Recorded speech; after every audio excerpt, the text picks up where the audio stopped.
Seja bem-vindo ao canal do site Aula de Anatomia. O tema desta aula é um resumo dos músculos da região glútea e da região da coxa. Começamos então com a região glútea. Na região glútea vamos apresentar 4 músculos: glúteo máximo, glúteo médio, glúteo mínimo e o piriforme.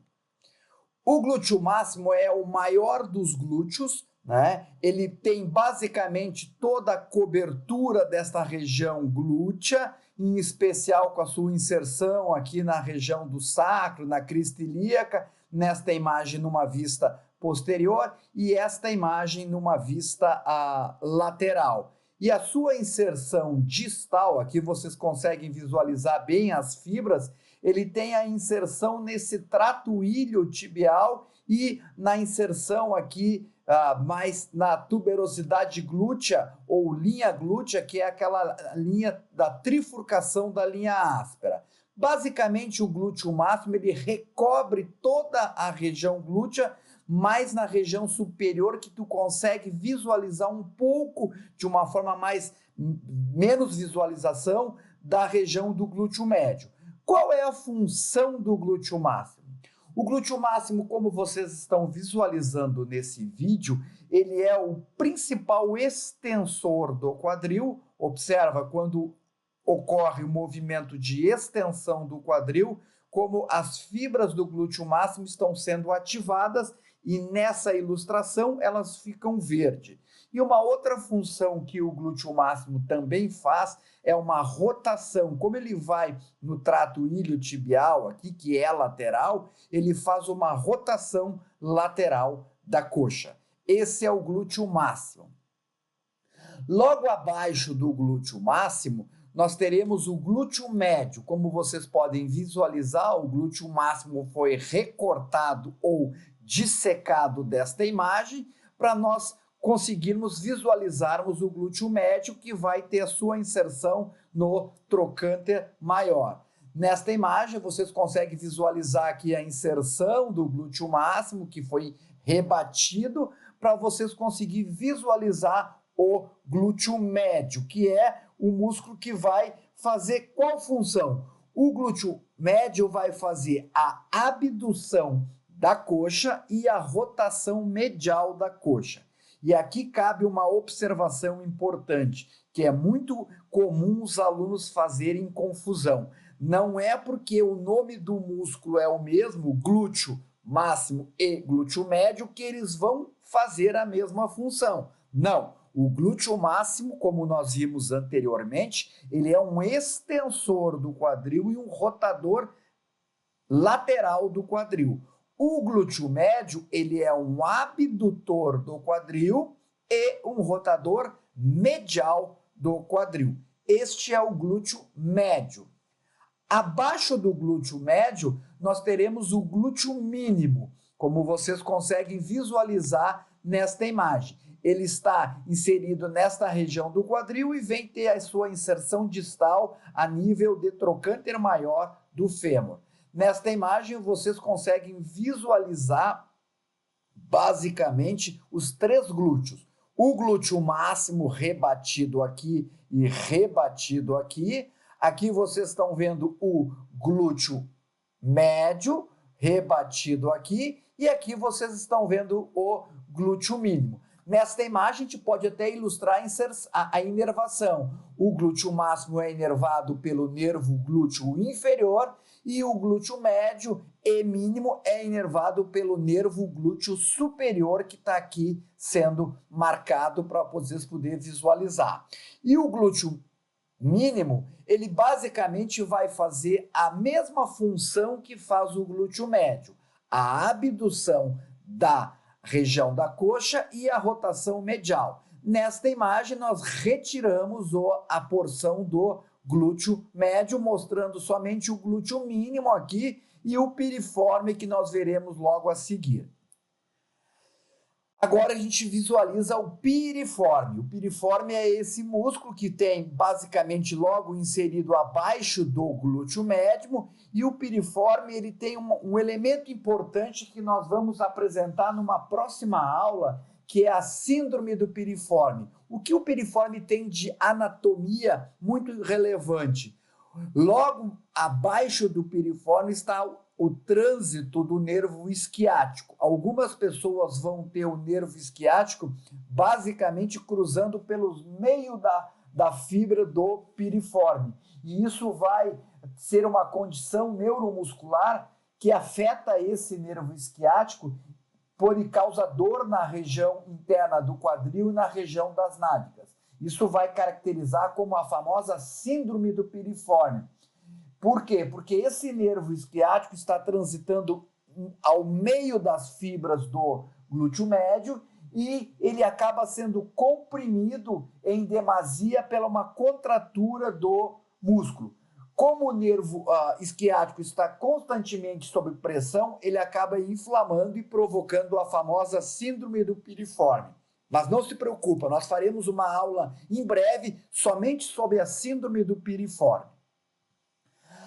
Agora passamos para os músculos da coxa. A coxa é uma região que nós temos uma divisão.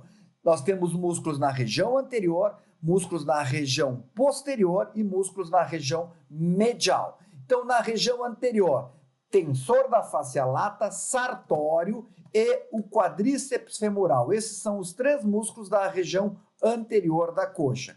Então, aqui vocês estão vendo o tensor da face lata, tem aquela inserção lá na espinha ilíaca antero-superior, junto com o nosso sartório, ele tem essa disposição lateral e ele vai se fixar naquela face lata lá que vem até a região lateral do nosso joelho. Basicamente, qual é a função que nós teremos no tensor da face lata? Ele é inervado pelo mesmo nervo do glúteo médio e glúteo mínimo e também fará a mesma função que faz o glúteo médio e o glúteo mínimo.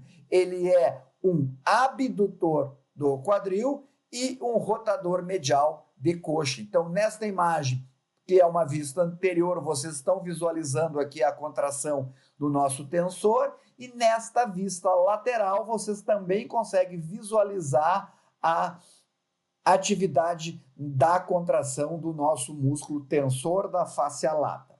O segundo músculo é o sartório, antigamente chamado de músculo costureiro. Ele tem uma inserção proximal na espinha ilíaca antero-superior, ele cruza toda a região anterior com uma direção para a região medial, lá na região da pata de ganso.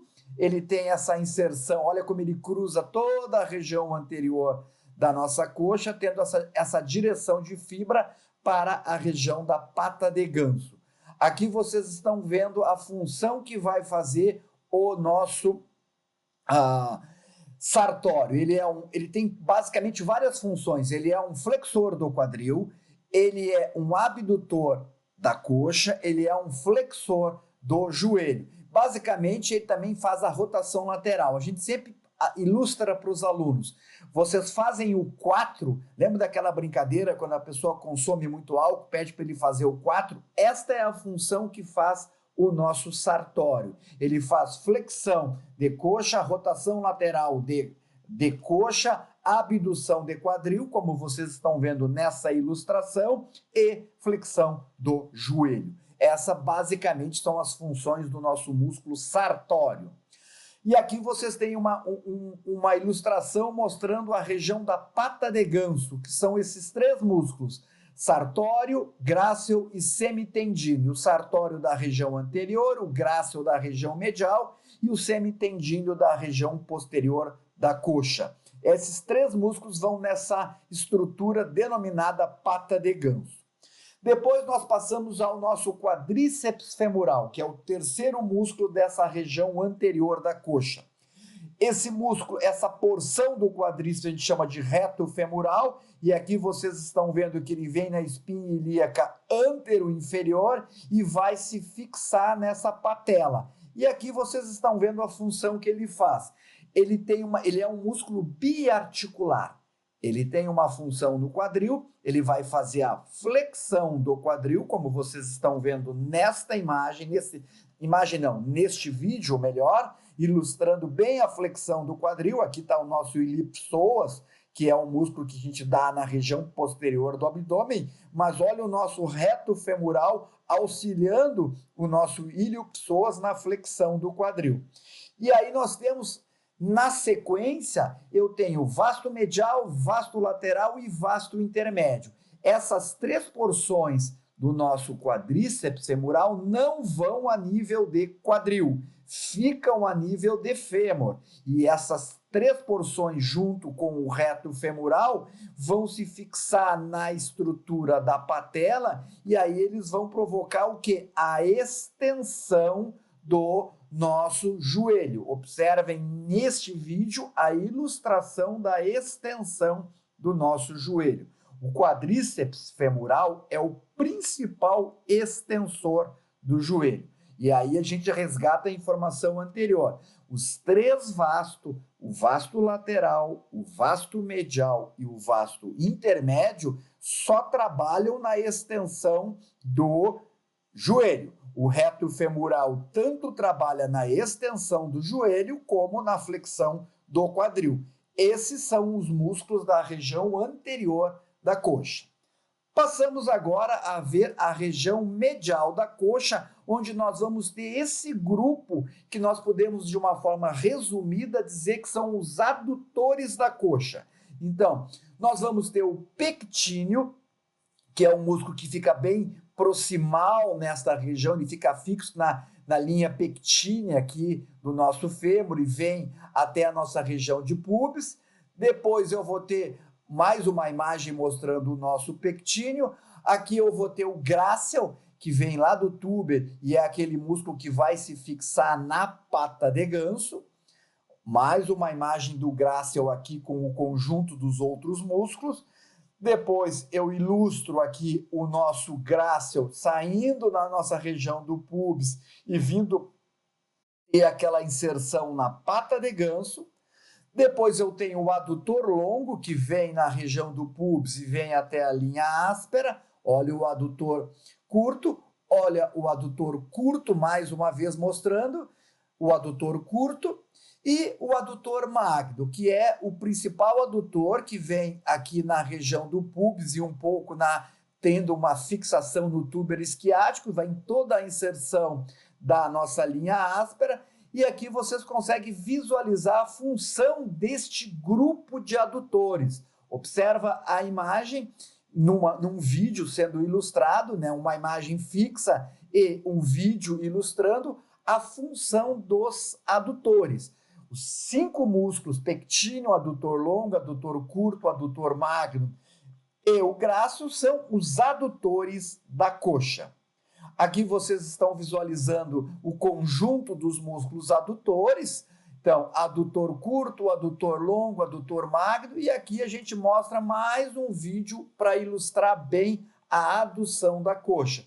Então, na adução da coxa está atuando a musculatura medial, na abdução da coxa está atuando o tensor da face lata, que é o músculo lateral, ou seja, ele é inserido na região anterior, mas ele está posicionado mais lateralmente na região da coxa. Agora passamos para a região posterior da coxa, que nós temos 3 músculos. Nós vamos ter o semitendíneo, o semimembranáceo e o bíceps femoral.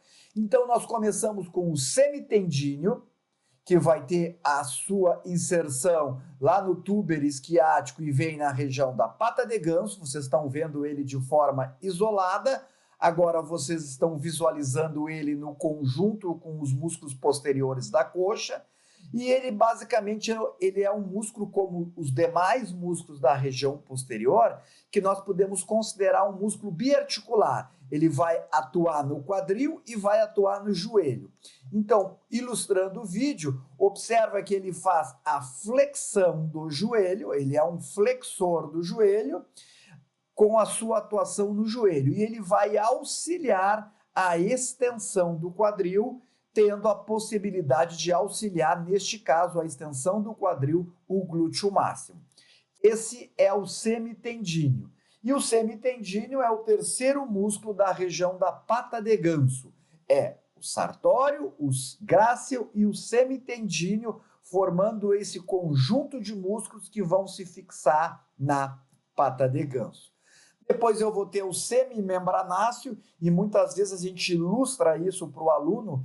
Na peça prática, a porção proximal do semimembranáceo tem uma membrana, o semitendíneo vai ter o tendão, tendíneo, tendão, membranáceo, membrana. Fica fácil de diferenciar ele numa peça prática. Aqui vocês estão vendo ele com o conjunto dos demais músculos.